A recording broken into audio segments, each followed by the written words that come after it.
Fellow Nigerians, Happy New Year. As we begin the new year 2025, it has become imperative for me to speak to you as a Nigerian interested in the progress of the country. The political, economic, and security situation of our country is worsening daily, despite contrary positions and claims by the government of improvement in all spheres of human endeavor. Our national challenges are visibly worsening. Our nation and its fortunes are in clear reverse.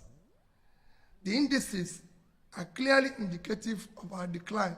Thus, Nigeria remains one of the poverty capitals of the world, with over 100 million in extreme poverty and more than 150 million in multi-dimensional poverty. The situation has deteriorated significantly in the past 18 months under the current administration. As a nation, we are falling from being the highest GDP in Africa in 2014 at $574 billion and per capita of about $3,500 to now ranking the fourth with a GDP less than 50% of what we were a decade ago, about 200 billion, with per capita less than a third, about 1,000. Our nation remains one of the most insecure and least peaceful in the world today, with countless communities and families displaced from their homes and now living in IDP camps. According to the Global Peace Index report, Nigeria ranks 143 out of 163 countries in terms of peacefulness, an indicative of high level of distress. Food insecurity has become a national norm, making Nigeria one of the hungriest countries of the world. Gainfully employed and middle-income Nigerians now spend nearly their entire income on feeding, with some resorting to borrowing to eat, just to eat. For those living on margins, low-income earners and unemployed, the situation is even more dire. The newly approved minimum wage of 70,000 cannot afford a bag of rice or even half a bag of beans. As a result, many Nigerians go to bed hungry, while a significant number now rely on palliatives and charitable support. Tragically, this has recently led to several avoidable deaths. Nigeria in 2024 hunger index is ranked 110 out of 127 countries measured, reflecting a critical level of hunger and food insecurity. We have earned the dubious distinction of being one of the countries with the largest number of people without access to electricity. In 2024, despite the abysmal and unacceptable power generation and distribution, the frequency of national grid collapse increased significantly. The frequency of national grid collapse increased, where we have almost 12 times in 12 months. As a result, we are now mockingly referred as the generator country. This persistent lack of adequate energy supply continues to hinder our national development. Corruption, official efficiency, fiscal profligacy, and the mismanagement of public resources continue to rise astronomically in our country, spreading across all spheres of government. Similarly, nepotism and disregard for the Constitution, rule of law, and due process have become the norm. Our national debt has risen astronomically from approximately 15 trillion in 2015 to over 100 trillion today. This sharp increase has occurred within the last 18 months under the current administration. Ironically, these borrowings are largely allocated to non-generative programs and projects, leaving little to tangible development assets. Inflation remains an all-time high. Businesses are collapsing, and manufacturing companies are barely surviving, further contributing to already high unemployment rates. We hold periodic elections that are no longer genuine. Our electoral process are visibly flawed, lacking transparency and credibility. Although Nigeria is a democratic country, the electoral process falls far below acceptable standards, with the people's vote often not counted.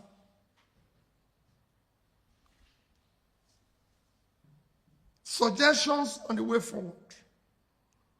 From all indication, Nigeria urgently needs selfless and exemplary leadership across the three arms and tiers of government. However, this much-needed exemplary leadership must begin from the top. Since the ultimate responsibility lies with the president, I will direct my attention to him. Mr. President, present-day Nigeria aligns closely with Dr. Martin Luther King's powerful words. We are now confronted with fierce urgency of now. This is no time for apathy or complacency. This is time for vigorous and positive actions. Because we all love Nigeria and desire its prosperity, I would like to suggest some actions I will have personally approached differently. It is time to confront our national problems boldly, decisively, with a sense of urgency, and I suggest as follows. Commence a visible and verifiable reduction in cost of governance to be able to allocate much-needed resources to critical areas of development such as security, health, education, and poverty alleviation. Aggressively and visible attention should be given to combating corruption effectively. While addressing past corrupt practices, we must ensure proper investigations and recoveries are related to missing funds or their sources. The focus should be on eliminating current and future official malfeasance through increased transparency and accountability in public procurement and contract awards, as well as thorough monitoring of execution of projects to ensure that limited resources are efficiently utilized and applied productively. All future borrowings must be tied to regenerative investment and visible productive assets that will benefit the nation. This will ensure both productivity and the ability to service and amortize such loans, rather than continue the current practice of accumulating massive debt with no tangible returns, which places undue strain on future development revenues. Mr. President, out of approximately 580 days you have been in office, it is reported that you have spent about 30% or around 180 days on more than 30 publicly recorded trips overseas. My appeal is that you dedicate 20% of 2025, roughly 72 days, to visit each of the 36 states for 2 days each. As a president, such visit will give you opportunity to better understand their economic and security situations across the country.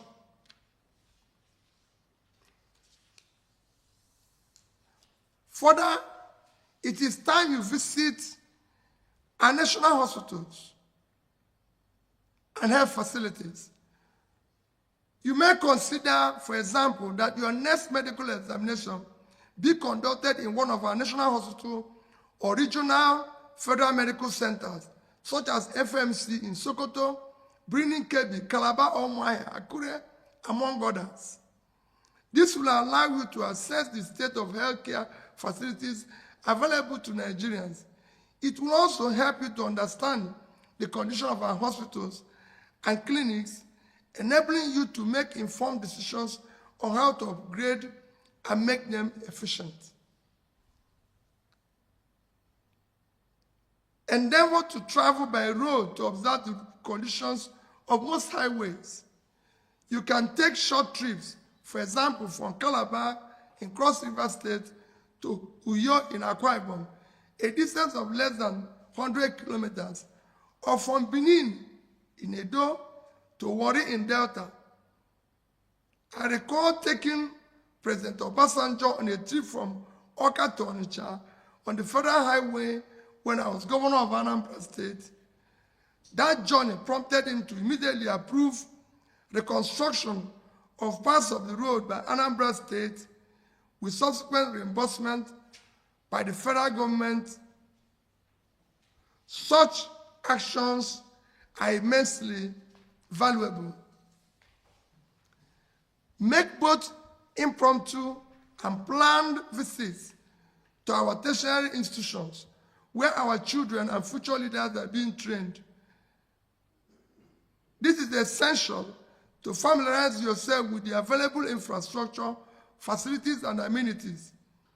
These visits will provide valuable insights into whether the resources of the Tertiary Education Trust Fund are being utilized optimally, and what is needed to sustain education is being implemented. I recall President Shagari visiting University of Nigeria, Nsukka, when I was a student there, and telling us, I've seen the facilities myself, and I assure you of my intervention. Institutional facilities improved significantly thereafter. As Commander-in-Chief, visit our military formations and security agencies, especially during their field operations, and provide them with morale-boosting assurances and support for optimal efficiency. Reiterate that they and their families will always be taken care of. Mr. President, many Nigerians are refugees and exiles in their own country. Visit the IDP camps and assure Nigerians that they will soon be returned to their communities, that they are working hard to restore peace and normalcy in different parts of the country. Mr. President, you are no longer governor of Lagos State. You are now the president of Nigeria. Therefore, consider spending your holidays in different parts of the country. Let your next Salah, Easter, or Christmas holidays be spent in Yola, in Sokoto, Jos, Akure, Yanegua, Abakaleke, among others.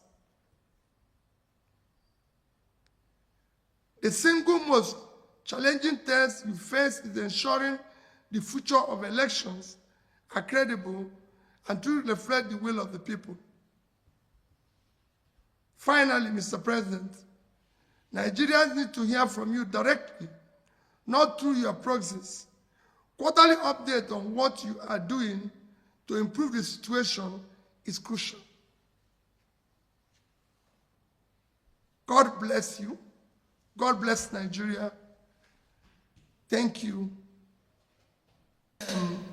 This is not the first time he's coming out with such optimism. The reality of it is that while we do not expect 100% result, we want to see 100% effort. It's something you can say, for example, we're reducing cost of governance. People need to see it. People need to feel it. You know, I wait and see how the inflation will come down from 34 to 15%. Because the main driver of inflation, as you know, is food. On the sea rice, coming down from 100 to about 50. Beans, coming down, all coming down below the minimum wage. Then we can begin to say, yes. So it is not something you say. It is what you do and what people feel. Governance is about the feeling of the people, not you. Another question, please. Thank you very much. That's for Daily Trust. The first question is on this trip, nationwide trip. Knowing what the presidency stands for in Nigeria, don't you think Nigerians will be further inconvenienced by the president traveling to states where the road will be locked for hours even before the president comes, and to remain locked hours after he must have left a particular situation? And considering the amount of resources we will still expend on such visits, either by air or by road, how do you see an alternative to mitigate the suffering of Nigerians by those blockage and the money that's going to be spent? That's the first aspect. I'm sure that what is going to be spent will be far less than what he spends to go overseas. It will be far less. And I can assure you that visiting the entire Nigeria will not cost up to a third of what he has spent in these 30 trips, just visiting Nigeria. And it is critical that he goes to, as for blocking the road and everything, I would rather he blocks everywhere in my state and stay there for 2 days, because he will feel what we are feeling. So it's better he goes to Benue, go to Zamfara and block it, but he's there, so he can feel what the average person in Zamfara is feeling. As the president of a country, you must visit the place. Yes, the second aspect is 2027. His Excellency Taudi, Kwampaso, and all of them on this major issue. For me, what is important now is about Nigeria today. We are so occupied about election, just like we're so occupied about power capture, that we refuse to deal with our issue. We have people who are dying because of a bags of rice, half bag of beans. People are dying. We've just lost several people. I was in IDP camp yesterday. I was in hospital yesterday, where we don't have basic things. I'm talking about 2027. That's not what I'm preoccupied with. I'm not preoccupied by what I said, the urgency of today. Let people put food on their table. Let there be medical care in our primary health care. Okay, lastly, on His Excellency, barely 1 year after the 2023 elections, the third force is dismantled, and there is no effective governance without opposition, a strong opposition in the country. And with the way things are going, do you think Nigeria is having a headway? And how do you think any person from the opposition even when you have the brain, the intellectual, the ability, even in your cupboard, to play out all the things in government, how can you emerge as a leader of the country? Secondly, the arrest of Tinubu. What does this have to do with our democracy? Don't you think it will affect the democracy in Nigeria? Well, you know, I want us to sit down one of these days and talk about the opposition and how the opposition will be effective. Our democracy is faulty. It wasn't designed to support the opposition. Oppositions here are actually in difficulty. If I tell you what I face, what I go through, what my family go through, you wouldn't even believe I will still be standing and going around this country. But I've made up my mind that if this is the end, so be it. Because we can't allow the country. It is difficult to be in opposition in this country. Extremely difficult. Because everything is against you. People don't even want to see you. They don't even want to talk to you. I see colleagues that greet them at the airport, they don't even want to reply because they feel they don't want the government of the day to see you or see them greeting you. Your businesses, everything you're involved is being dismantled. That is not a country. We need to show more commitment to the future of our country. None of us is going to live here forever. So we must build a better society for our children. And to build it, some of us will take the risk. That's the part of what Dele and Co. also going through. And not just him, every person, even the oppositions in local government level, at state level, everywhere, are going through that. So for me, we are actually doing a lot if we're doing everything on our own. All right, lastly, for me, Your Excellency, just 2 things. We've seen you and the former Vice President Atiku Abubakar going around having a series of meetings. People are optimistic that maybe something in form of a merger or so could come out of this. And then, lastly, President Tinubu insists that his tax reforms must go on, and the tax reform bills are here to stay in his last presidential media chat. Despite that, governors are saying that look, there should be more consultation and other leaders of the country, while former Senate President is saying that look, there's serious hunger, and Luma is saying that look, some traditional rulers should not just take the content of the tax reform bills just by the face value.